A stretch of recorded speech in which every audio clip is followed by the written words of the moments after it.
सनातन यानी शाश्वत। तो इस संस्कृति में कोई चीज तब तक शाश्वत नहीं है जब तक वो सबको अपने में शामिल न करे। प्रार्थना जैसी कोई चीज नहीं है। इस संस्कृति में केवल दर्शन होता है।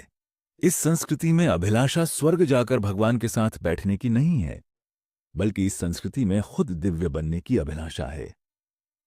अभिलाषा खुद दिव्य बनने की है, क्योंकि जिसे हम दिव्य समझते हैं वो कुछ ऐसा है जो उससे ऊपर उठ चुका है, जिसे आमतौर पर इंसानी क्रिया प्रतिक्रिया वाला जीवन माना जाता है।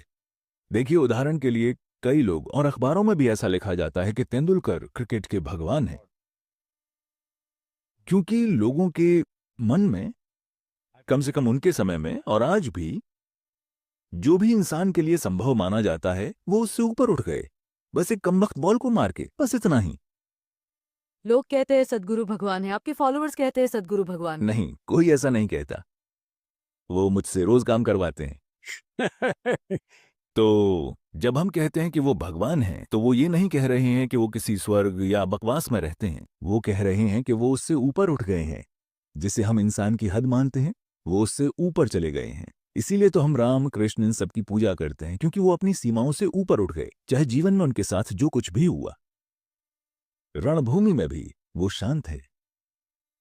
रणभूमि में भी वो मजाक कर रहे हैं, तो हम उन्हें नमन करते हैं। जब हर कोई जीवन और मृत्यु से भयभीत है, तो जो उनसे ऊपर हैं हम उन्हें नमन करते हैं। अब भी मान लीजिए भारतीय सेना में कोई मेजर या कर्नल या कोई भी, गोलियों की बौछार के बीच भी वो धैर्यवान है, तो हर कोई उसकी पूजा करेगा, क्योंकि एक तरह से वो ऊपर उठ चुका है।